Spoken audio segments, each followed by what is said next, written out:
وطبعا ويل كان وكل شيء في العيد وكل شيء كاسنا مركح حقيت خنولين كنت كاسنا قرعان كل شيء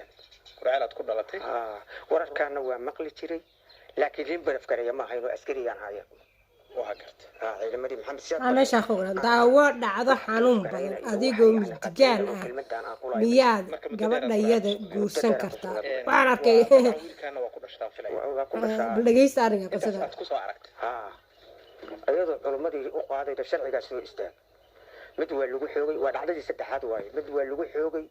oo dadkan adarista ah midna waa midaas ninku isku xiro sheeqaho oo laga fura meeshaan xeer ku haystaa واكرت وكا مركز تنواتي سدحات تنواتي سدحات هذين قبصت أنا يقبصت waxaa ila soo dirsay anigu kelmadaha ay sheegayaan dadkan saddex nin aan u aqaan kelmadda midgaanka saddexna nin aan u aqaan ninka oo dariiqa oo taagan laamiga oo naagaha xooga oo dadka wixiisa cuna oo dadka dhibaateeya midgaan dhalaan u aqaana ninka ilaahay inta hanti siiyey karfantii afarta waareed aan looga gadayn ee culummadu iska wareysanaya aanu gadna ay leeyihiin midgaan dhalaan u aqaanan ninka ilaahay wejigiisa ku ceeboobana midgaan dhalaan u aqaanan ma garad marka walaale arrintan waxaan u bandhigayaa ummadda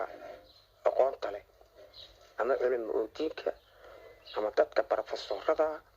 ama dadka islaamnimada xabiibka u ah aan u bandhiga dabcan intii aan wareysiga ku guda jirnay waxaa isbedelay jawiga aabe jaamac raage oo aaba Soomaaliyeed ah wuxuu la ilmeeyay dhacdada ku dhacda xanuunkeeda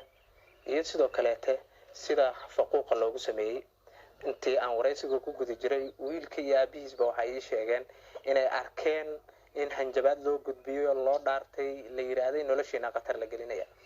kasokow aabuhu wuxuu caloolwey waxa uu aad ula calool xumooday ama dhibaya saad u jeedaan badawadayaal waa xaaladda uu kula kulmay gudaha degmada Tani Gurceel ee ah in qoys Soomaaliyeed lagu tilmaamo gabadheena ma guursan kartaan ma xiran kartaan erayadaasi oo noqday mid aabahani Soomaaliyeed oo la ilmeeyo ama qulubtiisa ama qalbiyanba oo ku ooyay qalbiga adiga daawanaya ama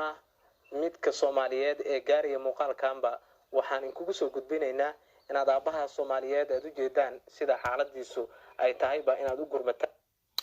ninkan horta Soomaali waa u gurmatay oo waxba loo sameeyay marka dadka dhahaya waxa jira dad qabiilo dhahaya anagu ma faquuqno maxay tahay qabiiladan laga badan yahay waa u jeedaa ninkan waa ma dhibaan xabbi kala calba hadaata waxay u soo sheegtay ninkan inuu qabiilka leeyahay awal